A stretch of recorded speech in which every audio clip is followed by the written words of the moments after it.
Welcome to the Logic and Life Coaching Podcast, Episode 6. Everyone wants happiness and success, and we know how to get you there.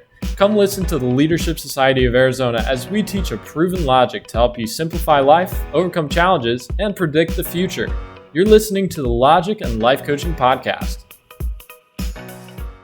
Welcome to the Logic and Life Coaching Podcast. My name is Chuck Solanas, and I'm here with Dr. Jacob Kashiwagi.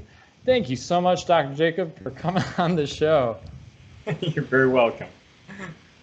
All right, so the question for today is about predicting the future. And so there's this common phrase that is used among the Leadership Society of Arizona, which is, we can predict the future. And a lot of people think this is a little kind of voodoo magic, kind of like tarot cards, looking into a crystal ball and seeing the future. But I think you mean something else. So what do you mean when you say that you can predict the future? So you're asking, can I predict the future? Yes. No, I can't predict the future. Okay. No, I'm just kidding, Chuck. I know what you mean. All right. We do talk about predicting the future a lot. And I actually mean exactly that is when you have enough information, you can predict the future. Now, everyone can do this to a certain extent, but this is one of the skills that we want to really help those who are younger learn how to do and learn how to do well. It starts out with something really simple, just like my phone. Can you predict what's going to happen if I release this? Most likely, yeah. Yeah, real simple. It's going to fall if I release it. If I did this 100 times, would it fall every single time? Yes. So probably everybody listening to this podcast, they probably could predict if I'm holding my phone up and I release it, it's going to fall. So we actually literally mean we need to try to predict the future. But why is this such an important thing? And we're always trying to talk about, we're always trying to more accurately predict the future. Well, there's a couple of things. So Chuck, I'll ask you some questions here. Okay. Someone who can predict the future, what does it take to be able to predict the future? A lot of information. It takes information. When you can predict the future, what are some other characteristics that come with predicting the future? Well, if I knew that never going to worry about finances, for example, never got to worry about finances ever again, then I'd be pretty relaxed. Think, I don't have to worry about spending this, or don't have to worry about what job opportunities are coming. I know that I'm doing fine, and I'm always going to be fine. And that's exactly right. The more you can see into the future, the less you're going to worry, because you know it's going to happen. Not only are you going to worry less, but you probably know the events. In order to predict the future, like the law of gravity, you have to kind of know the order of events that will happen. You know that when I immediately release this, it's going to start falling. And then eventually it's going to hit something, like the ground or something like that. And then it's going to bounce around a bit, maybe a little bit less, and then it's going to stop. When people can predict the future, it allows them to see the order of events because they have to kind of know how it's going to unfold in order to predict the future.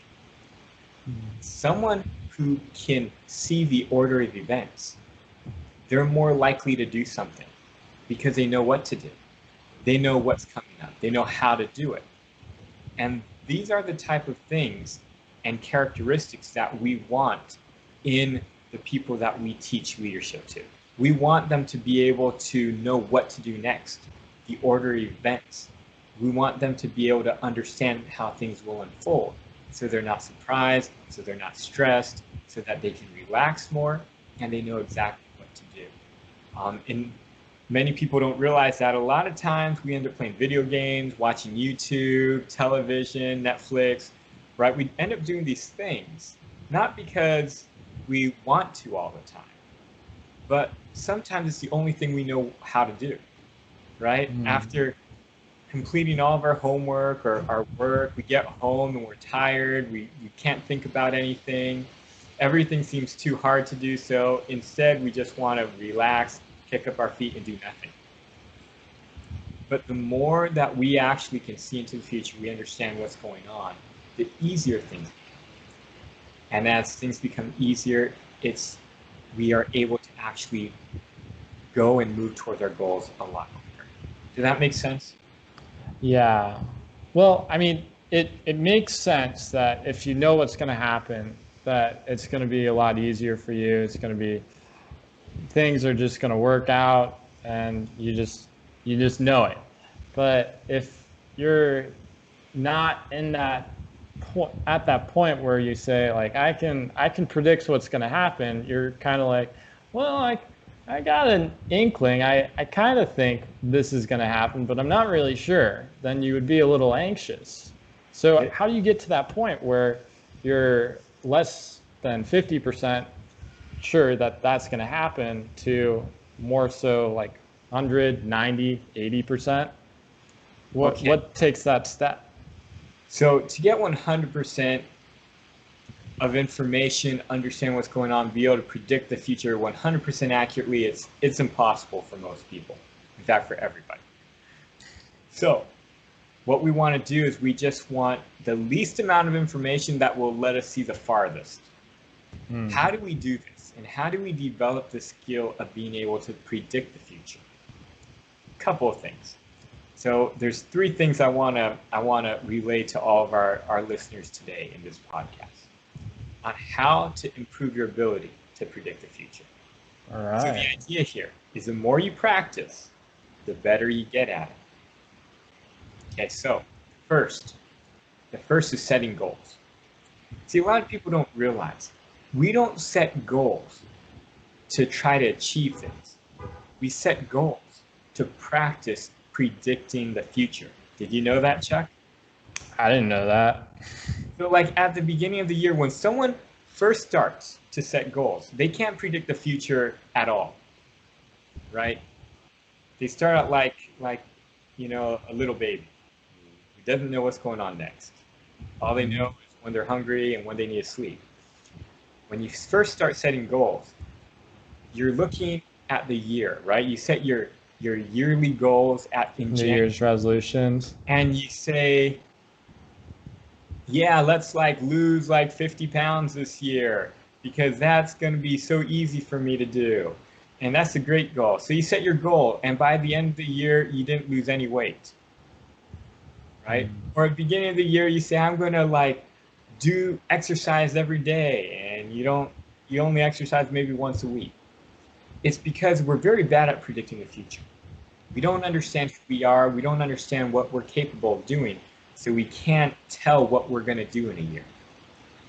But after setting all of these unrealistic goals, you start to learn who you are. You start to learn what your capability is.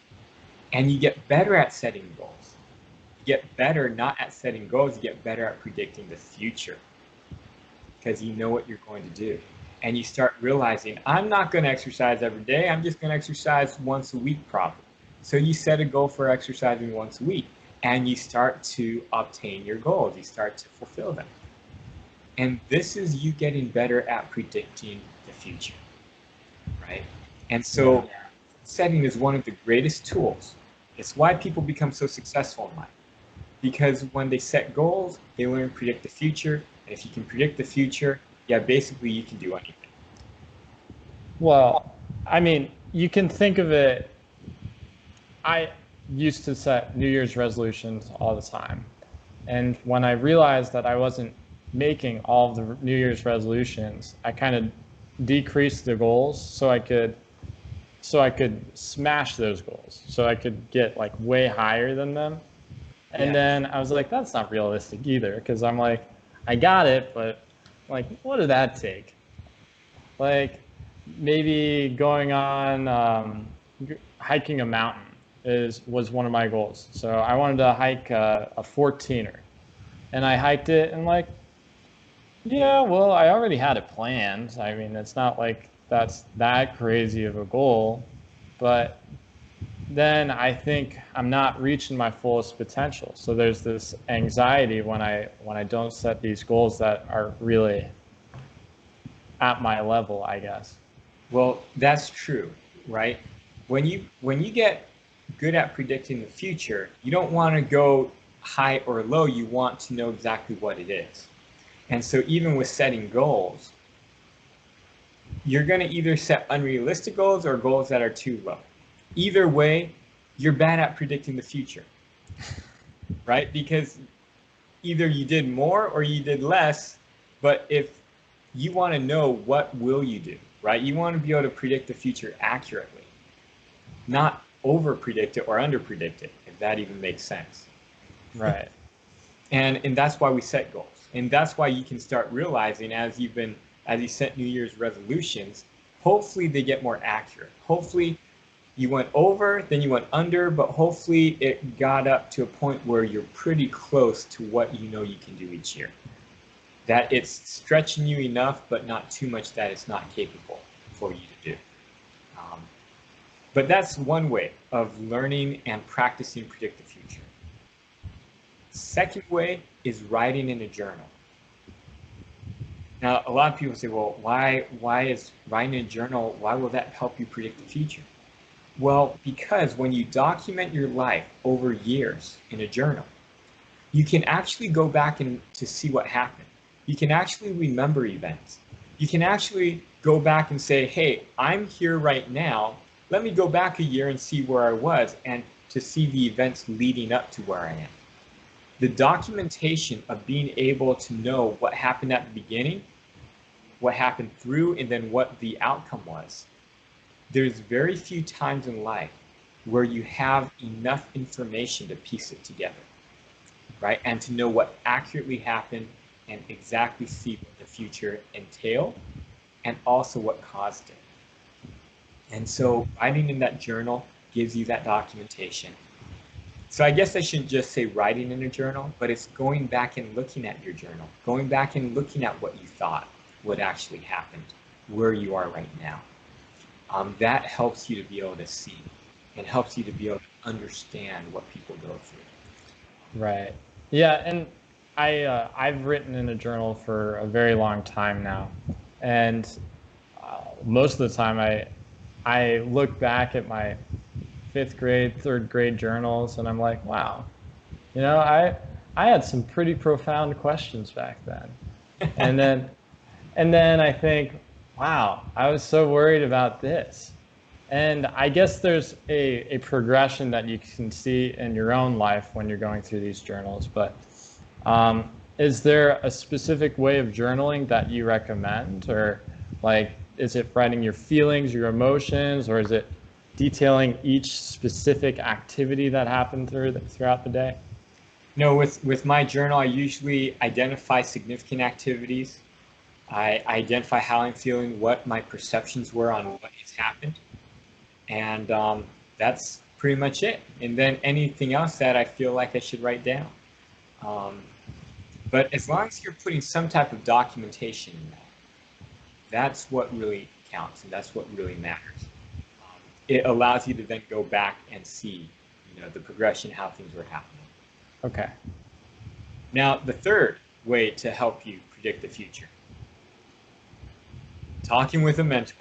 Talking with someone who knows more than you. Always. Every single podcast, I'm going to, what's really funny about this is that there's probably people listening still that still haven't found a mentor. The more you talk with people who've been through more, the quicker you're going to pick up this ability to see into the future. Because the first two was kind of figuring out about your life. And you're kind of predicting what's going on in your life and why things are happening in your life. But that only helps you. You want to eventually start predicting the future for, more things than just your stuff. And in order to do that, you have to learn about other people's lives. A mentor is a great one because hopefully your mentor is old, so they've been through life already.